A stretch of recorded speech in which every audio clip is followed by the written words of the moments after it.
power systems are freaking dope. Time for! Like many, my first experience with this concept was with Ki in Dragon Ball Z. It was the perfect entry point. You've got this energy source with immense potential, and if you train really hard, you can use it to blow stuff up. Even the moon. For a lot of my young life, this was my gold standard for power systems. But to be real, I only saw it at a base level. All that mattered to me was seeing cool color-coded beams fly out of people's hands and, of course, blow stuff up. And because of that simple understanding, I judge other power systems solely by how much damage they could do. If it didn't have the potential to erase planets, I didn't want it. But as I grew and got into more fiction, the powers I read into became more unique, more nuanced, and I soon realized that this concept does so much more than just make fights look cool. So today, I want to talk about that. How does magic impact the stories we love? Join me as I go into some of my favorite works in fiction to explore the profound beauty of power systems.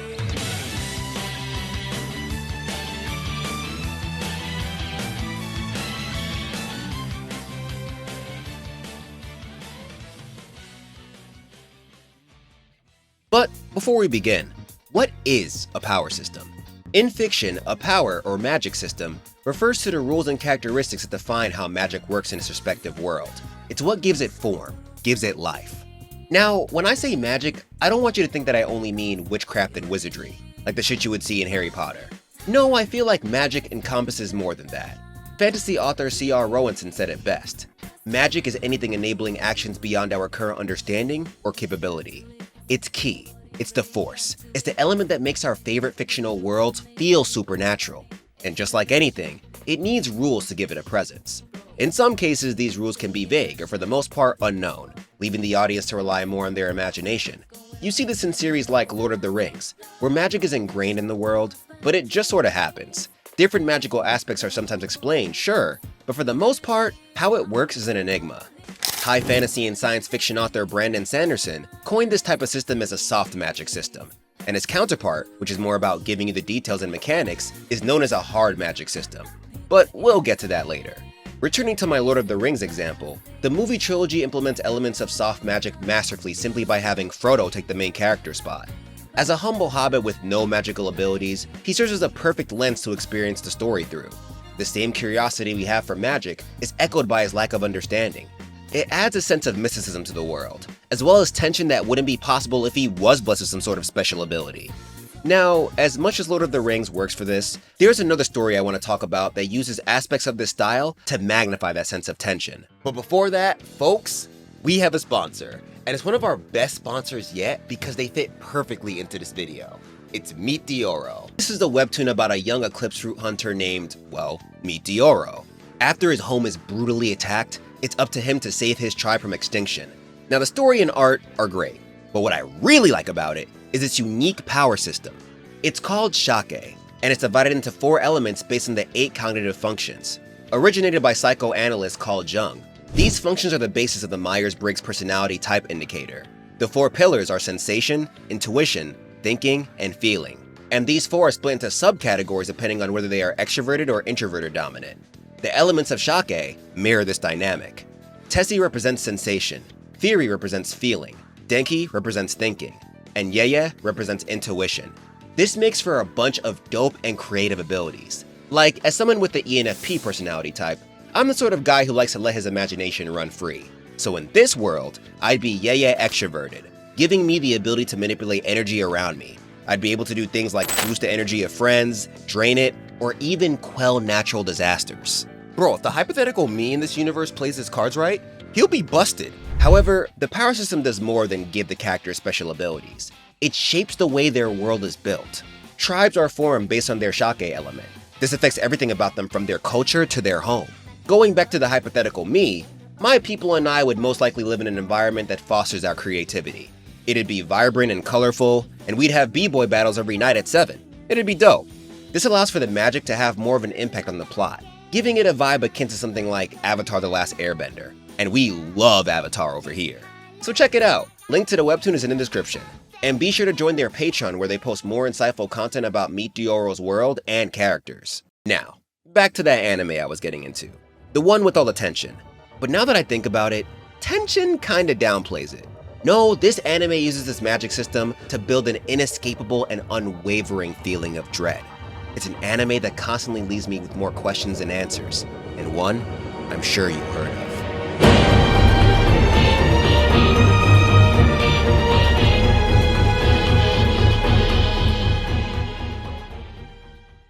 Yeah, I did not expect to start a power system video with this anime, but here we are.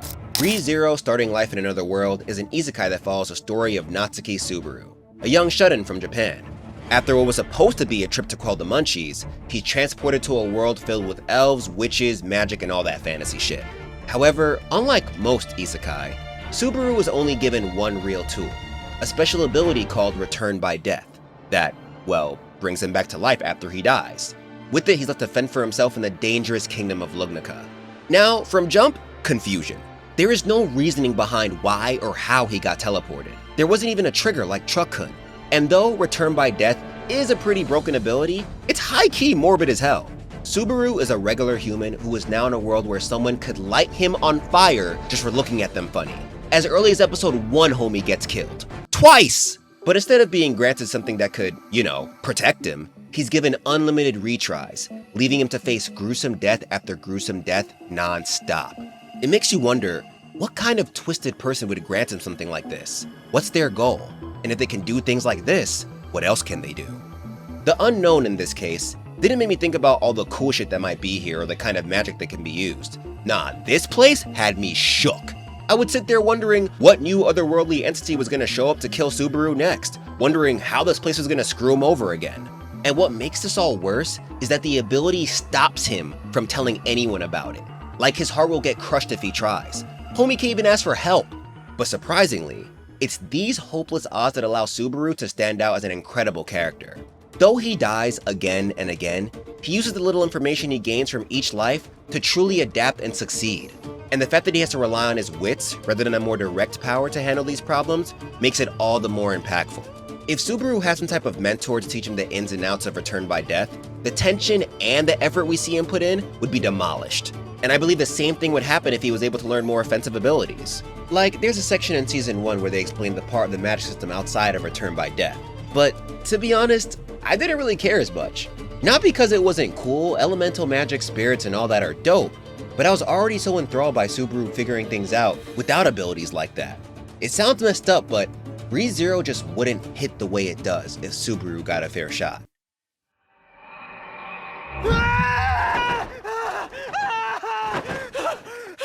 Sanderson's first law of magic states that an author's ability to solve conflict with magic is directly proportional to how well the reader understands magic.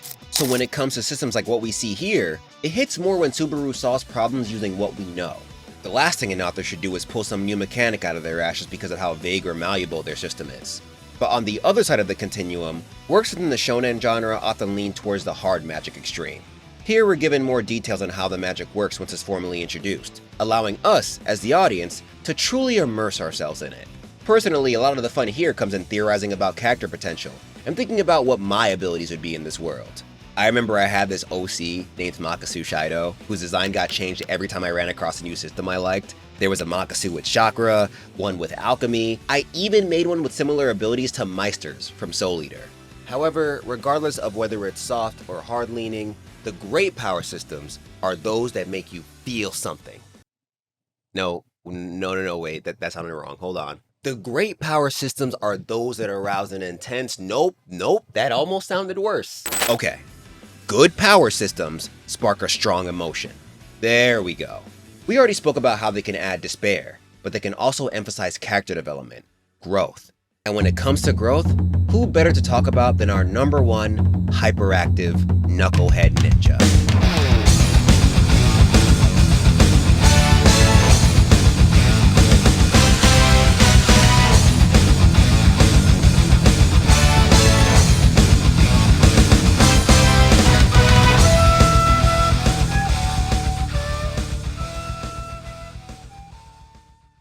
So if you couldn't already guess from the title, Naruto is a story about a young ninja named Naruto. On the day of his birth, his home of Konoha is ravaged by the demon fox dubbed the Ninetales. But to save the village, this very beast is sealed within him, leading to a life where he is ridiculed and cast aside by almost everyone in his village out of fear. However, regardless of Naruto's sad and lonely upbringing, he has big dreams of becoming the strongest ninja in town, the Hokage. That way people will learn to respect him instead of shunning him for things that were beyond his control. But to reach his dream, he must master Catra! Your Catra? A cat? This supernatural and versatile substance is what allows shinobi to cast ninjutsu, enhance their bodies, and much more. In the beginning, we're given just enough to understand how this all works. Chakra plus hand signs equals jutsu, and I appreciate that Kishimoto made the foundation so simple. Then as we progress and Team 7 is formed with Naruto, Sasuke, Sakura, and Kakashi, we get a little bit deeper and learn about things like the 3 subcategories of jutsu: ninjutsu, taijutsu, and genjutsu. But where shit truly pops off is when Team 7 goes on their first real mission in the Land of Waves. What starts as a simple escort task pits our heroes against the mercenary Zabuza and ninja prodigy Haku. Now these guys are problems. They've been out here doing this ninja shit for years. Meanwhile, Team 7, minus Kakashi, just officially became ninjas. This raises the stakes immensely, and thus, our understanding of chakra must evolve as well. Within this arc, we're introduced to a plethora of new aspects in the power system, like bloodline traits with the Sharingan, how true chakra control comes from balancing your physical and mental energy, and how there are several nodes in the body that ninjas can release chakra from. Then all this new knowledge reaches its peak when Kakashi does this. Ninja art summoning. Earth style fanged pursuit jutsu.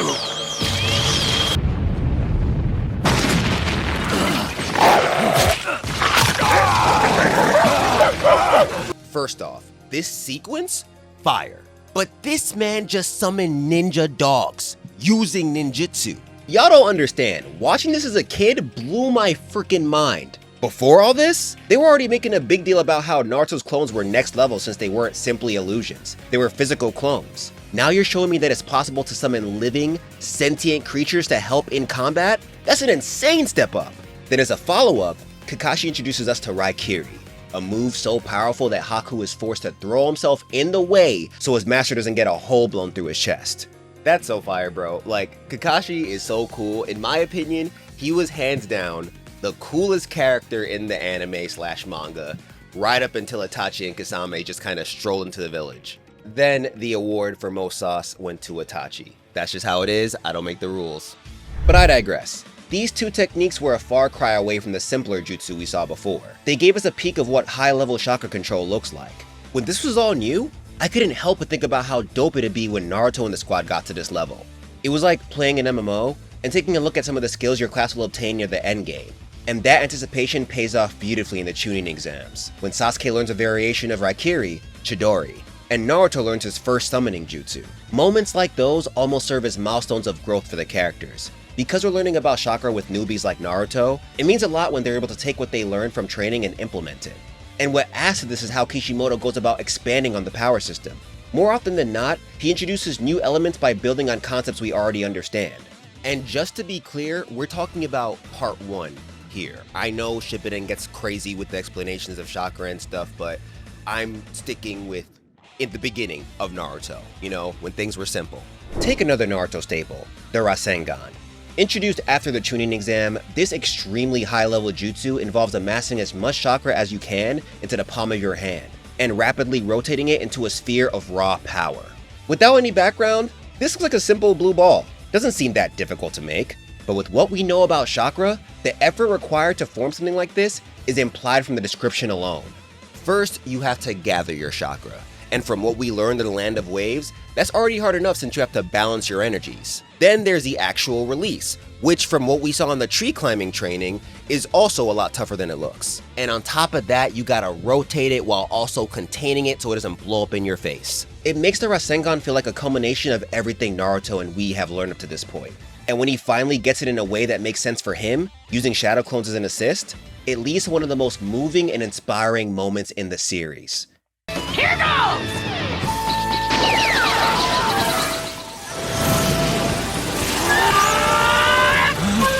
That's impossible!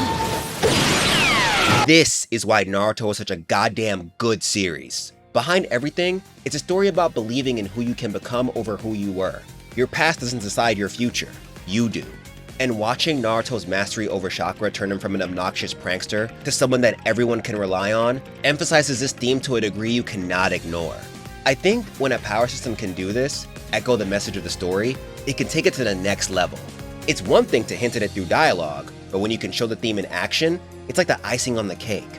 Now, there are a bunch of stories that do this well, but for this, I want to use one that makes the power system as immersive as possible. It's a game that's been teaching me the true value of acceptance and friendship, and one that has taken me way too long to beat.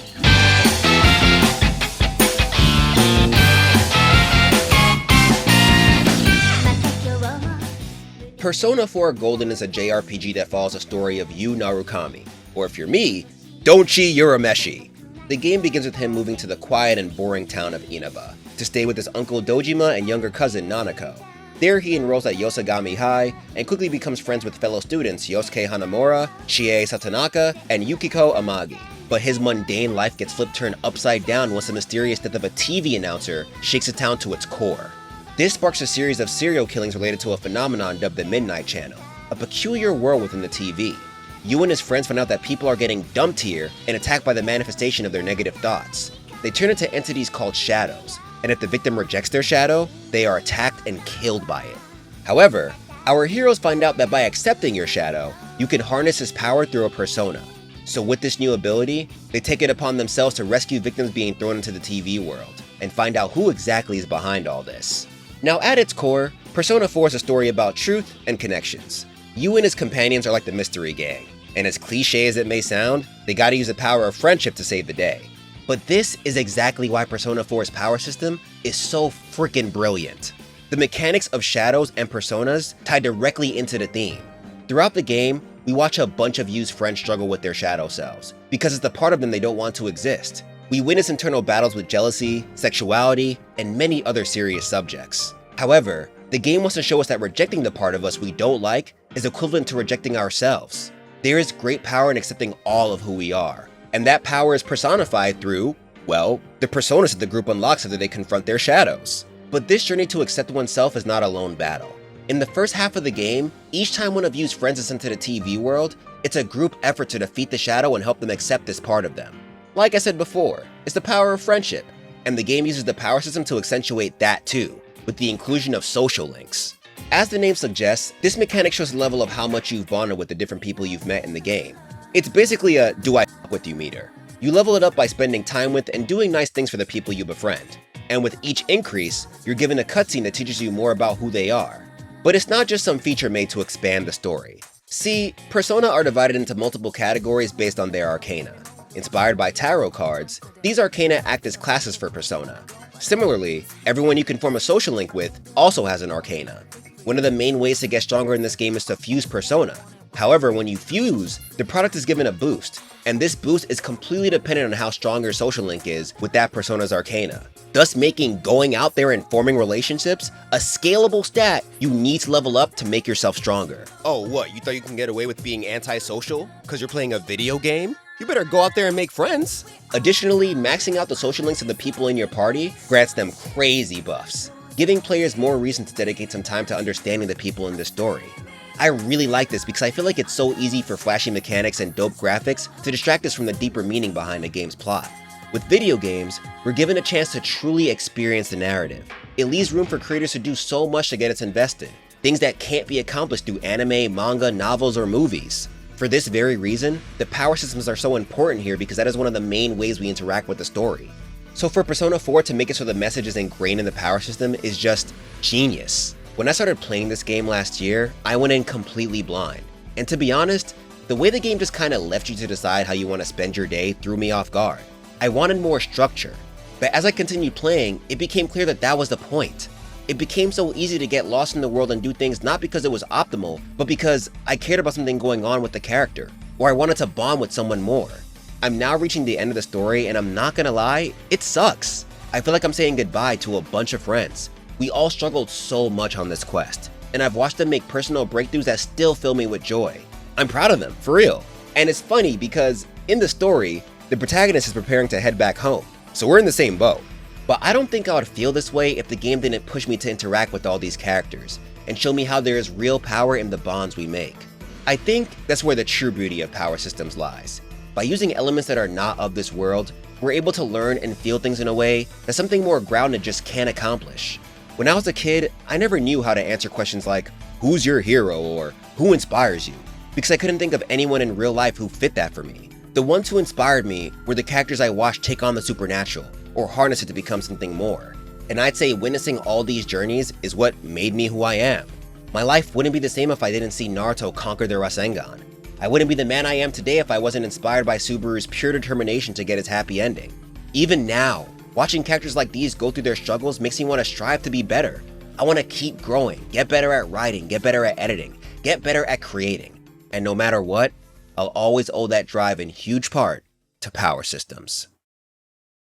Fam, thank you guys so much for watching this video. It truly is outside of anything I've ever really done before. It felt like I was writing a college essay, to be real with you. Writing the script took a lot, so I really hope my point made sense. I hope that you enjoyed the video and the journey that I took with power systems. And yeah, I learned a lot. So, you know, at the very least, I grew from this, but of course, I'm always here for critiques. So, you know, shout out to Meet Dyoro once again for the sponsorship. Thank you so much for supporting this video. Also, do not forget, guys, you can read it for yourself on WEBTOON, link in the description below. Also, a few more shout outs. I have a phone here to read it out. Don't judge me. I just don't remember all the names, but shout out to Jotty Star, of course, the bro, Augie, Zaskai, Super Eye Patch Wolf, Mother's Basement, On the Rise YT, Bushemo, and Skrit as well.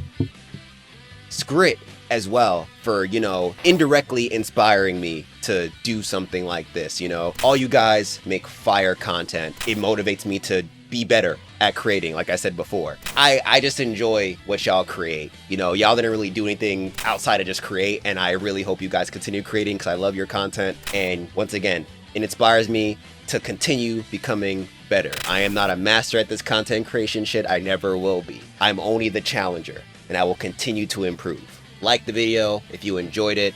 Comments, let me know what you think. Also, let me know what your favorite power system is. Subscribe if you want to see more of me, more content like this, maybe. And hit that bell, of course, if you want to stay notified. Last shout out to the guild. Love you guys. If you don't already know, you can join the guild on my website. There I post a bunch of exclusive content. I give merch discounts.